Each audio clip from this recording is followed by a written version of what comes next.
Thank you for tuning in today. I actually presented this presentation to Mentor National staff last week, and we thought this might be something that some of you are interested in. You know, most of this is just going to be sort of Abbie's take on what the polls and sort of forecasting is telling us. But when we get to the last slide at the end, I'm going to sort of forecast for you what we think is coming. And I believe that is through sort of a Mentor National lens. So I hope you agree that it is relevant to you as well. So I wanted to stop and just say, before we sort of delve into specifics, that we can't really talk about the election or the likely outcome without really reflecting on the context in which all of us are living right now. The pandemic changed everything for all of us in many, many ways in every direction. And it most definitely impacted the course of the campaigns, particularly at the federal level, particularly for the campaigns for the White House and for the United States Senate.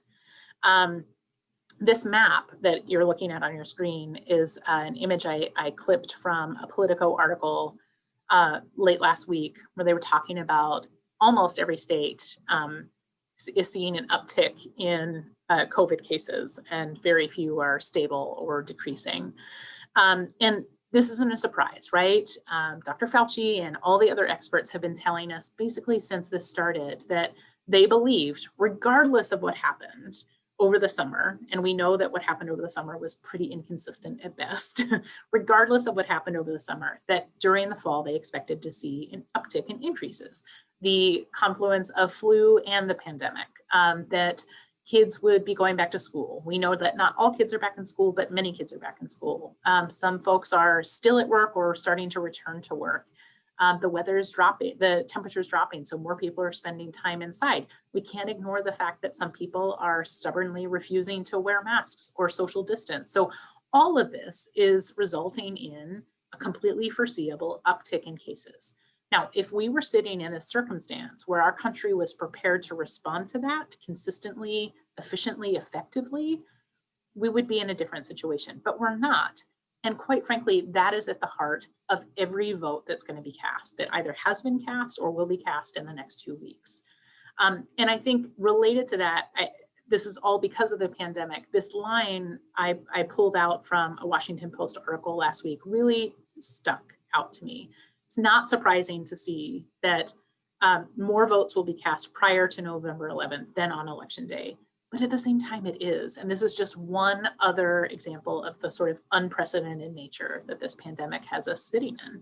And it's been sitting with me since I saw it last week.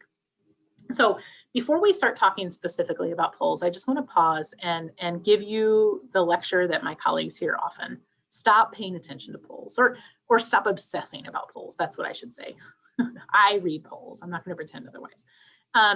There is this great misnomer that the polls in 2016 were wrong. They weren't wrong. In fact, if you look back, many of them were accurate. Some polls are wrong. Some polls this year are wrong. But when you look at polling from respectable pollsters who are sharing detail about how they're weighting, how many folks were polled, et cetera, et cetera. When you have data that demonstrates to you that this is a reliable source, right, being critical consumers of information that we should be, and hopefully we're helping our young people to be, you can have some faith that this is a reliable poll to consume. But polls are not votes. Polls are not an outcome. They are at best an indication of a potential direction, right? So we have to apply a critical eye. The polls in 2016 weren't wrong. They were just reported wrong. And the narratives built around them were wrong. If you look at the polls of Hillary, the national average polls, which is what you're looking at on your screen, and I'll talk about that more in a second. You look at what Hillary Clinton was polling by those national average polls a week or two before her election, they showed that she was starting to crater. And you also can't ignore the fact, and this is a big distinction between there's a lot of talk about how much similarity there is between 2016 and 2020. And there absolutely is some. One of the biggest distinctions between Joe Biden as a candidate and Hillary Rodham Clinton as a candidate, they are roughly in the same place at 2 weeks out from their elections, right? Somewhere between 10 and 11 points up. The difference is that Hillary Clinton's positivity rate, like her likability rate, was in the negative numbers. I think it was like -8. And her unfavorable rate was in the 40s. Not a good place for any candidate, certainly not for Hillary Clinton. Joe Biden is not swimming underwater like that. So not only are his polls indicating he's up, but his favorable rating is positive. I think it's like 8%, something like that. And his unfavorable. And what's important to understand about unfavorable is that people who feel the need to say, I feel unfavorably about this candidate, often feel very strongly about it, right? So when you see that unfavorable rate, these are people who have passion in their conviction. And so his unfavorable rate, I think, is in the upper 20s. So still not great, but you compare that data to Hillary Clinton at the same time in 2016, he is in a very different situation. So I think it's just really important for us to pause and be reflective of polls mean nothing if the votes don't follow. I can see a poll every day that says the chances of Joe Biden being the next president are 95%, and I will not believe it until he is inaugurated in January and in the White House. If votes are what indicate what happens, right? So this is an averaged national poll. This started on March 1st, 2020, and this data runs up to October 14th, so late last week. What is so startling to me here is the relative consistency, right? There are not many dips in either direction for either candidate. And so much has happened since March 1st. I'm not going to expound on what I think that means, but I do think that's something that all of us should sit with.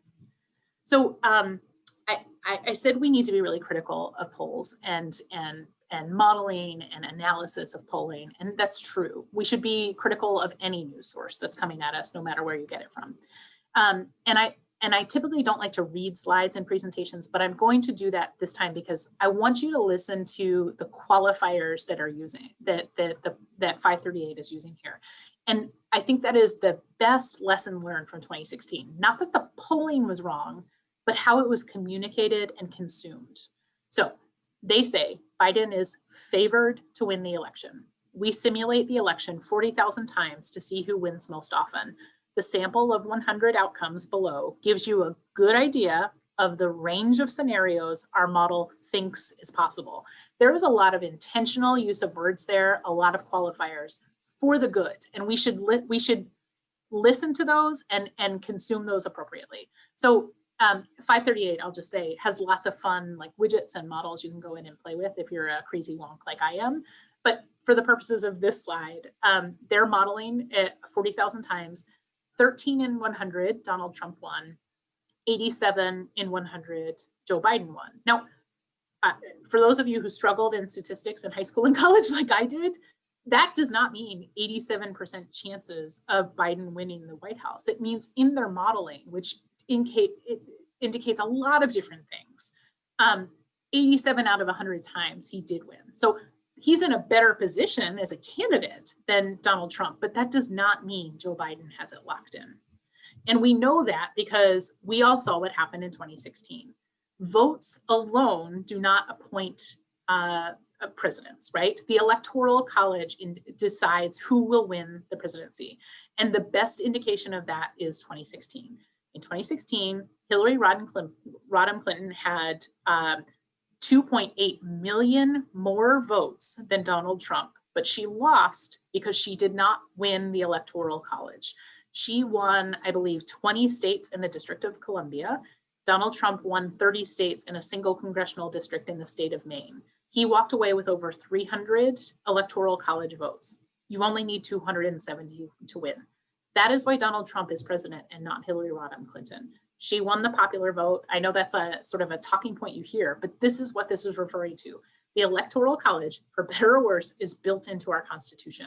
The Electoral College determines who will win the presidency for us. Donald Trump won it because he got more Electoral College votes in 2016 than Hillary Clinton. This map from Cook Political Report, or this chart, is sort of their analysis, their modeling, pulling all of the polling and other data they have. Their belief, based on all of this modeling, is that Joe Biden may have, not only may he win the Electoral College, he may actually win it with some cushion. And the gray bar there at the top of your screen that says 85, those are toss-up states. I'm going to show you this exact data in a different mock-up in a second, and I'll talk more about that. It's really important for us to remember that the Electoral College will determine who is in the White House. It will not reflect any other races that you vote on that's on your ballot, but it will absolutely impact who the White House, who wins the White House. So this is the same data from Cook Political Report, but it's in a different format. In my very visual learning style, this is my preferred so that's why I threw it in here. Again, 270 is the magical number. To win the Electoral College, you have to get a minimum of 270 electoral votes. They believe, again, based on modeling, not on votes, based on data and modeling, they believe that Joe Biden is currently in a position to safely win the Electoral College with some room. So the colors, you might wonder what the colors are about. So the way Cook Politico and most pollsters sort of identify candidates, or in this case states, is by solid, likely, or lean Democrat or Republican. So dark blue and dark red are solid Democrat and Republican, and as the colors get lighter, they move in. The gray are toss-ups, in this case, toss-up states. Those are states that could go either direction. So again, this indicates, not by votes, but by modeling, that they believe Joe Biden may in fact win the Electoral College. So what does this mean for for congressional races? Presidential elections have an outside impact on every other race on the ballot. And for whatever reason, historically, voters do not like to cross parties on their ballot. So if you feel like the Democratic candidate for the White House is your person, you are likely to vote straight Democratic on your ballot. Same goes if the Republican candidate for the White House is your preference, you're likely to vote for Republicans down the ticket. Now, obviously, there are exceptions to that rule. My family is weirdly proud of the fact that we love to cross our ballots all the time. But that is historically not what American voters like to do. That is another reason why the presidential election has this outside impact. Now, you're looking at a map right now that shows every state that has a US senator running for election. You can see that there are far more red states than blue. There are 22 Republicans running for re-election and 12 Democrats. That changes.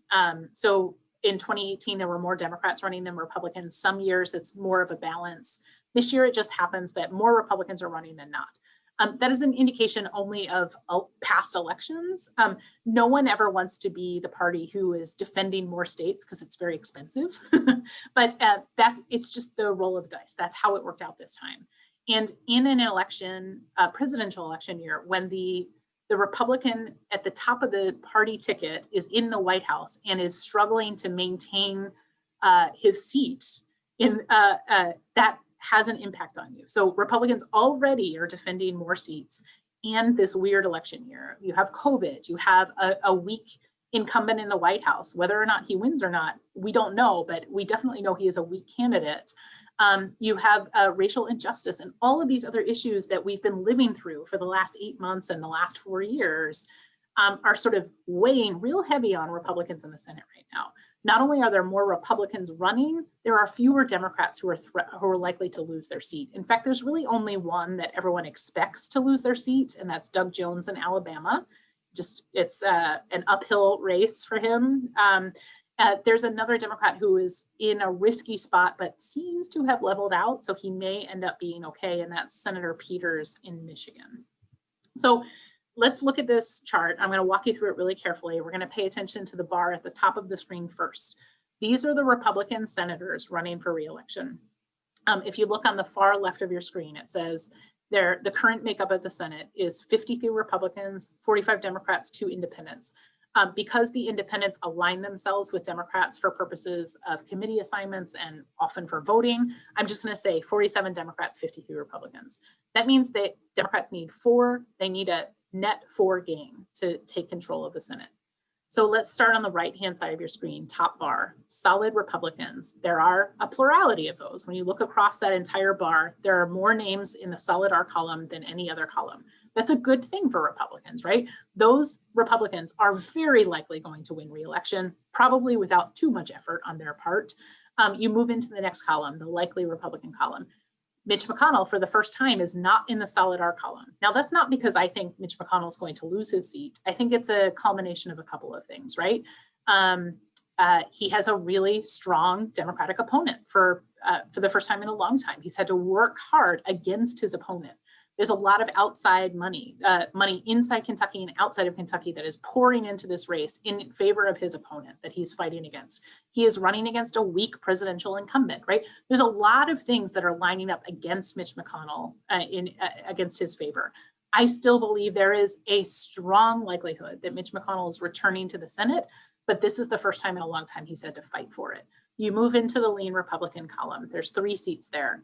Alaska Senator Sullivan, an open Senate seat in Kansas, and Texas Senator Cornyn. Now, Cornyn is a very interesting case. This is the second Senate statewide election in Texas that has not been a lock for Republicans.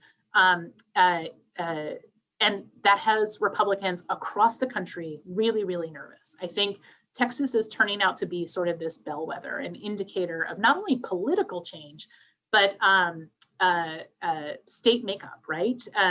And I think that over time, we're going to see, I think the worry on Republicans' minds is that Texas is going to shift from a reliably Republican state to at least for national races, right? Statewide races, going to shift much more to the purple column. And this race for Cornyn is sort of an example of that. He is very likely to win re-election. He has a really strong Democratic opponent right now. If she turns out more votes than he does, she gets her one-way ticket to Washington, D.C.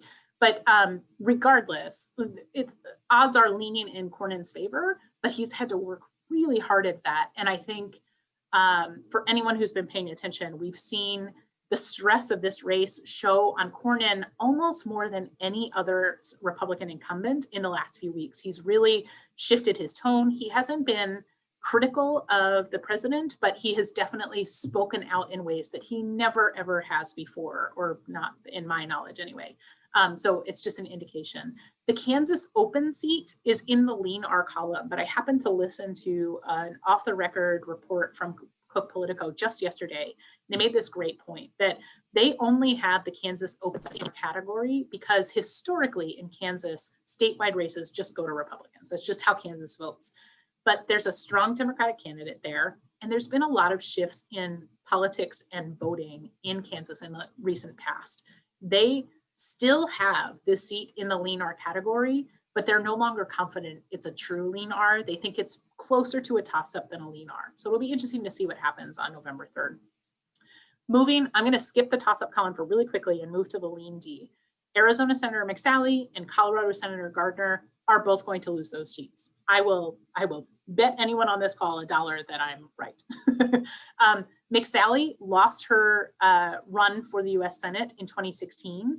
Right after, or not long after the election, Senator John McCain passed away. The Republican governor of Arizona appointed McSally after she just lost the Senate seat to fill out his term. That is why she is running now. She was a flawed candidate in 2016. She's an even more flawed candidate in 2020. And despite the even having the president show up for multiple rallies for her numbers are not looking good. She's running against a terribly impressive Democratic candidate who you should totally check out. He's one of my favorites. He was literally a former astronaut. It's very cool. She is just not in a good position. Gardner is in a similar situation.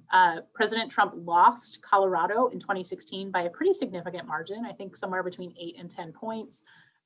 Gardner has been aligning himself, as most Republicans have, with the president's priorities in the last 4 years. And he's just having a hard time really kind of planting his flag in the ground and getting some people to rally around him. So of the two, I think Gardner's safer, but he's not terribly safe. So my bet is that Democrats have picked up 2 seats right there. Let's move back to the toss-up column. You have 2 seats, senators running for re-election in Georgia. I believe Loeffler is likely to lose hers. I'm not so sure about Perdue. And of course, if there's a huge influx of voters who come out in support of Joe Biden, and that influence, washes across the entire ballot, Perdue may be at risk as well. I'm sure it's why Cook Politico put him in the toss-up column. But between the two, Loeffler is in much greater risk than Perdue. She is a bit of an oddball. I mean, just to be honest with you. And she's made some very, very strange choices in some of her campaign ads. And if you haven't seen them, you should just Google her name and her campaign ads, and they will pop up and you will understand what I mean. So I believe Loeffler is very likely to lose her seat. I also am fairly confident that Susan Collins is going to lose her seat. She's fighting hard. And again, votes are what matter at the end of the day. So she possibly could pull it out. But I think between all of the names on the toss-up column, Collins and Loeffler, to me, are the ones most at risk. Followed very closely behind, Tom Tillis in North Carolina is not doing well. And he has a strong Democratic opponent, Cal Cunningham. And it wasn't looking good for Tom Tillis months ago. And then in just a few weeks ago, his Democratic opponent sort of got himself stuck in a sex scandal. And despite that, in any other, especially that close to the election, in any other race, in any other political party, that likely would have been the death knell. And so the race has tightened a little bit, but that Tillis just hasn't picked up momentum from that. And I think that is a really poor sign for Tillis's strength. So I believe Loeffler and Collins and Tillis are all likely to go. So between that and the 2 pickups in the lean D, that's 5 net seats right there. We also know that Ernst is not doing well. Ernst is not doing well at all. And this sort of out of nowhere threatened Lindsey Graham seat in South Carolina is sort of a question too. My suspicion is that he will eke it out. But again, his opponent is really, really impressive and has huge momentum behind him. And if he turns out the votes are what matter at the end of the day. So really quickly, jumping to the bar at the bottom of your screen, the House current makeup is controlled by 233 Democrats. There are 196 Republicans. That is why Democrats have controlled Congress since 2018. That is why Nancy Pelosi is Speaker of the House. The bar at the bottom of your screen is the 91 competitive House races. 91 House seats will determine which party controls the House and by how much. I think I already said earlier, the House is very likely to stay in Democratic hands. I believe that. Cook Politico believes that. The question is by how much? Do they lose some of their majority? Do they gain some of their majority, or is it a wash? Only votes will tell us, but it's interesting to think that 91 seats out of more than 400 in the United States House of Representatives will determine who controls it. So this is a slide that Politico put together about a month ago. So it's a bit out of date, but I think is still a really quick indication, accurate indication of where things are. So again, let's listen to the intentionality of their word choice. The presidency leans in favor of Joe Biden. I think that's true. They say the control of the Senate is too close to call. I think that's fair. In the month since this slide was pushed out, I think the favor has ticked slightly in favor of Democrats. I just walked you through why in the previous slide, but I think it's publicly fair and probably responsible to keep that in the too close to call category. The House will likely go to Democrats. Likely is a very intentional choice of words. I'm willing to say most likely, but I think it's responsible of them to use likely instead of a stronger categorization. And then this is one I didn't talk about, but thought you might like to just get a window into this. I believe there are 11 states and 2 territories that have governor's races in November. The vast majority of them are currently Republican controlled, and they're likely to stay that way. So what does this all mean for mentoring? As I mentioned at the outset, this is sort of from a mentor national lens, but I think has relevancy to the mentoring field, the mentoring movement. So as many of you know, there is a youth mentoring grant, the only federal line item for mentoring at the Department of Justice in the Office of Juvenile Justice and Delinquency Prevention, or OJJDP, as is on your slide. That's going to continue to be a priority for us. The OJJDP Youth Mentoring Grant funds the National Mentoring Resource Center, a place where any youth mentoring program across the country can ask for free training and technical assistance. Mentors, amazing affiliate network are typically the ones who fulfill those training and technical assistance requests with their evidence-based training. They're top-notch, excellent people. And so we're really proud of the work that they deliver through the NMRC, and so naturally will be a priority for us. But I think all of us can agree the Department of Justice should not be the only federal agency that's investing in youth mentoring, full stop. So we really want to explore more opportunities at the Department of Ed, the Department of Labor, and the Department of Health and Human Services. I think there's some low-hanging fruit for us, and if the administration switches, if Joe Biden wins, and there's a new administration, there will be new agency heads and new priorities and opportunities for us to sort of wade in and try to influence some of that work. Legislative priorities, our current legislative platform will continue to be priorities for us. You can find that on our webpage, or you can email me. I'd be happy to send it to you. But we also want to explore some new opportunities. Workforce development, higher ed, and inclusive mentoring, I think, are three really great opportunities for us and that we'll be exploring. The Youth Mentoring Caucus will have new co-chairs in January. So January is not only the start of a new calendar year, it's the start of a new Congress, the 117th Congress. The current chair of the caucus is retiring, so we will have to find a new co-chair, a new chair. We ideally want bipartisan co-chairs. So if any of you believe that new or returning members of Congress might be a good shortlist for that, please let me know. We absolutely want to hear about that. So the caucus is a great opportunity to build out legislative platforms, events. We have this great idea to have a youth mentoring caucus and disability caucus sort of mashup event, some sort of briefing to talk about our shared priorities, which is a lot of fun. And of course, ongoing relationship building. Relationships is at the heart of mentoring. It's most definitely at the heart of policy and advocacy work. So we need to get to know those new members of Congress, identify returning and new members of Congress who have priorities that we know mentoring can or should be at the heart of. So we're really excited for the opportunities. That's the end of my presentation. I just want to, first of all, thank all of you for your time, remind you to vote. Please take your friends and your family along with you, or help them figure out the best way for them to vote. Create your voting plan. If you have questions about how to vote in your community, shoot me an email and I'll send you some resources so you can find out for yourself. I am happy to answer any questions you have about what you heard today, something I didn't talk about, something that was confusing. Shoot me an email. I'd be happy to answer that. Just want to thank you for your time today and so appreciate you joining.